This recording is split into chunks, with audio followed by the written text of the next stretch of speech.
Je suis un jeune révolté par la situation sociale, par la situation économique, par la situation que vit la majorité des jeunes de ma génération.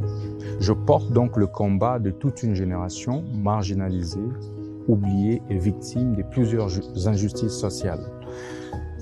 Je suis actuellement avocat de profession depuis une dizaine d'années, responsable du cabinet d'avocats MKM Lofim, mandataire en mines et carrières, secrétaire exécutif du corps des mandataires en mines et carrières de la RDC, chef de travaux à la faculté de droit de l'Université protestante au Congo, UPC. Je suis détenteur d'un master en droit de l'Université de Liège et en dernière année de thèse à Atlantic International University.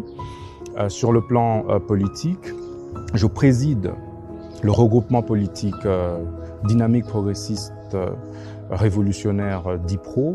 Je suis en même temps initiateur du parti politique Nouvelle Génération pour l'émergence du Congo, NOGEC. Je suis né un certain 24 avril 1988 à Luputa, dans le territoire de Luilou, actuelle province de Lomami. 4 ans plus tard, je vais avec les parents me retrouver dans l'actuelle province de la Chopo, précisément à Kisangani. Mon école maternelle, je l'ai faite à Omfeyen, pour ceux qui connaissent Kisangani. C'est une des grandes écoles de là. Ensuite, je suis passé par Unikis avant d'être inscrit au collège Maélé, jadis appelé collège Sacré-Cœur, où j'ai été encadré par des prêtres du Sacré-Cœur, dont le père Zénon Sendekemuzo, à qui je rends un vibrant hommage. Lorsque je suis arrivé à Kisangani avec les parents, il faut dire que mon père venait de perdre son boulot à la cotonnière, où il avait été engagé comme cadre. Vous savez, avec les différents pillages des années 1990, beaucoup des Blancs avaient plié bagages et beaucoup de sociétés avaient fermé. Nous allons nous retrouver par terre. J'ai vécu une enfance particulièrement difficile où il a fallu que ma mère aille vendre au marché central de Kisangani pour que nous ayons de quoi manger. Et donc, ce que je faisais, c'est que je devais, après le collège Maélé, passer au marché, prendre la nourriture auprès de ma mère, rentrer à la maison, préparer. Ou alors attendre qu'elle revienne du marché pour pouvoir nous préparer à manger. Et ce qui m'a poussé, il faut l'avouer, à travailler dur. D'abord, à me former. Vous convenez que les parents n'ont pas le temps. Ils doivent aller chercher de quoi vous vêtir, de quoi vous nourrir. Vous êtes obligé de vous auto-former vous-même. Donc, je n'ai jamais eu l'occasion de faire des devoirs, par exemple, avec mes parents. J'étais obligé, déjà très jeune, quand je rentrais à la maison, de m'exercer à faire mes devoirs tout seul. Déjà à partir de la première année primaire. Je ne sais donc pas ce que ça veut dire pour un enfant de rester sur la table avec un parent en train de faire un devoir.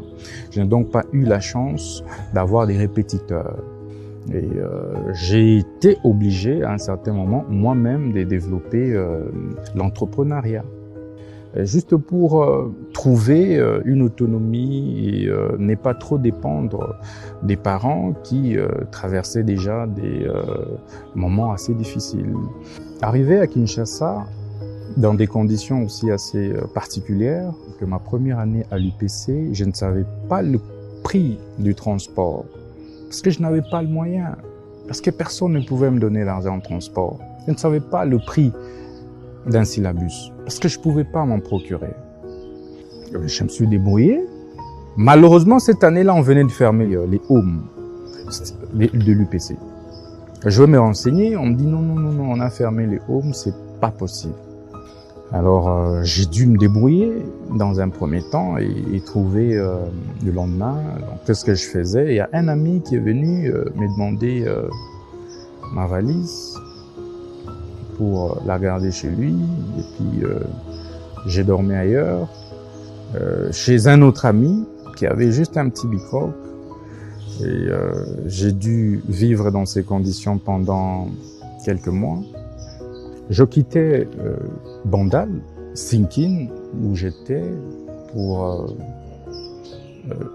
UPC. Donc, je passais généralement par le camp Kokolo. Je n'avais des croyances qu'en mes études. Et donc, je m'exerçais à aller à l'université tous les jours et à ne pas ressortir toutes ces souffrances que j'éprouvais. Je crois que c'est ce qui m'a poussé